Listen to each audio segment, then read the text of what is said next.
Hey everybody, I'm David with Bolivar Live, and it's Friday afternoon, and then once again we're here with Chandra with Aran and Franklin. Chandra, thanks for joining us today.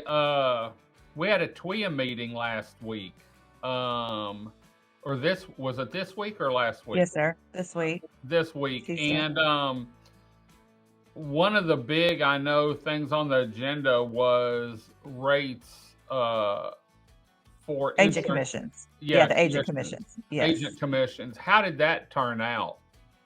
So it was a really interesting conversation. We actually had a lot of, well, first of all, they had done a study, a 1+ year study on, what it took for the agents to be able to process a TWIA policy on both new business and renewal. So we were looking at residential policies to see, what does that population look like? Because our commercial book is very small, like 4%. So it's really mostly residential. And the commercial policies always are going to take longer to process than the residential. And plus, they don't auto renew anymore. That's part of the new legislative implementation that we're having to make. So there was a lot of agents, local agents, not local agents that came to Corpus Christi to really express their views and their support for maintaining agent commissions the way they are.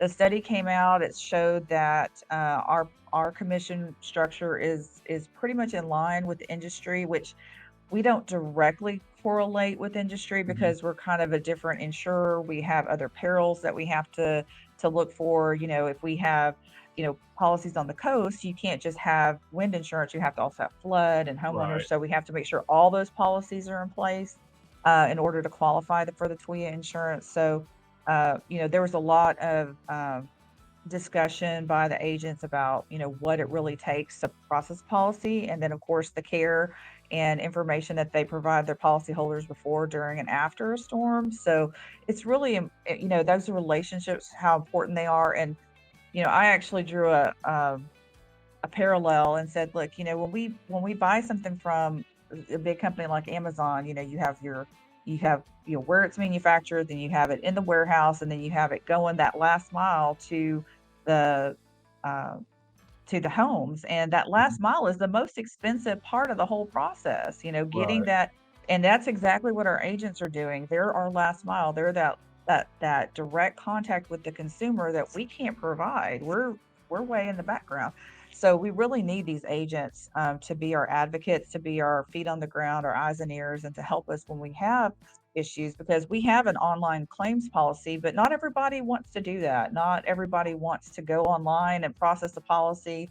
Maybe they don't even have internet after a storm, or who knows. So to be able to go somewhere and have somebody help them, and they may not even know what they need to apply for. I mean, they may not even know how to answer the questions that they're asking about the claims, and to be able to get the full amount of the insurance that they're entitled to. So it's really, we really need these agents, and I'm really glad that the board, it was not a unanimous vote. There were some dissenting opinions about that, but it was a majority, and we did vote to leave the rates as they were, which is a 16% commission.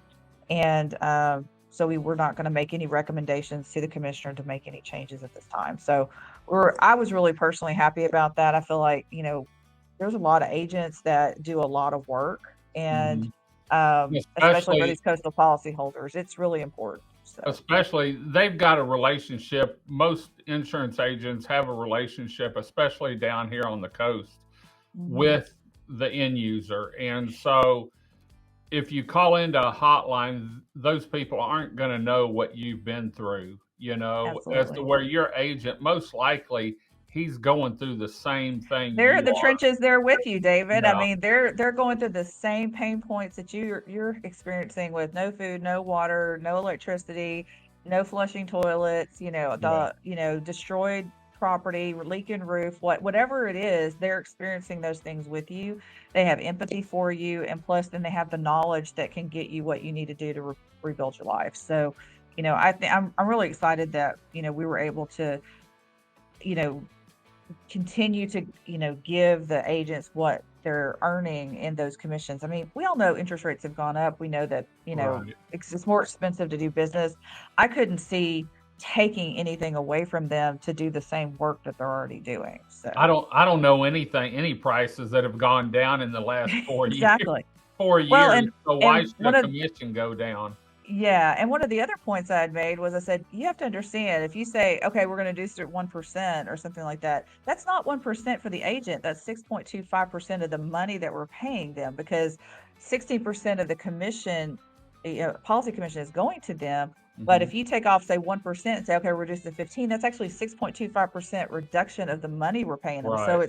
it's not, I mean, it's pretty significant. If I said, hey, David, I'm going to take 6.25% of your income away from you, you'd be like, what? I mean, things are going up and you're taking 6.25%. That doesn't Yeah. make sense. So anyway, What I was really glad to have that behind us. So Real quick, what else did went on in the meeting? Is there anything we need to look at for down the road?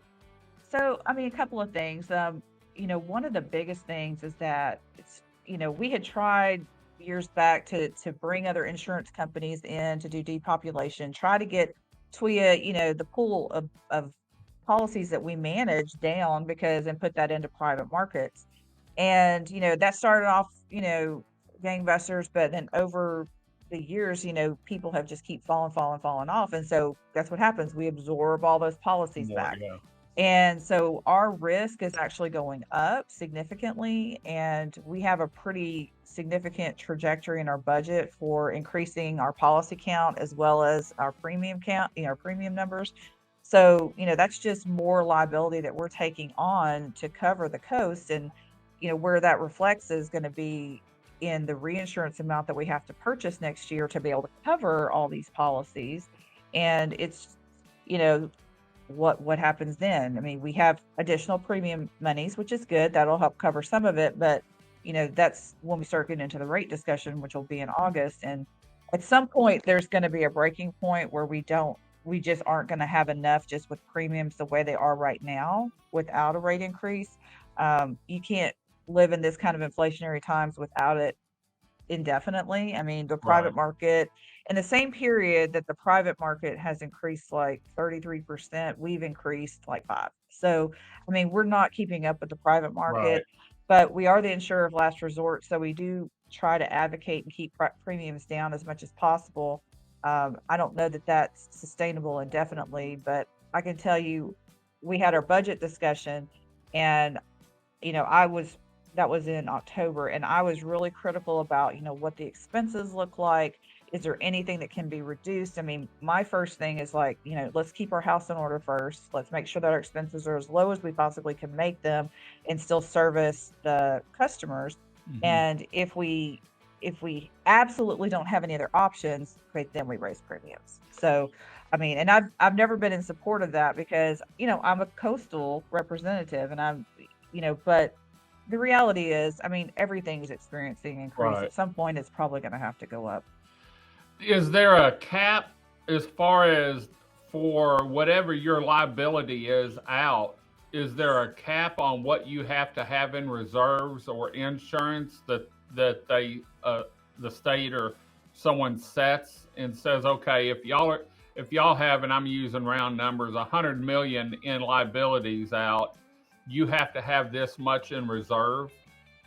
So there's a couple of things like every year the board, I wish it was somebody else setting this number, but every year the board has to set what they call the the um, probable maximum loss. So we have a number that we have to set for insurability, and that's the number that we have to maintain in the catastrophe reserve Hmm. fund, which is our first layer funding, and then we have assessments and bonds and other things in there, and then we get to the reinsurance, and that reinsurance number is going to vary based on these other tiers Right. that we have below it.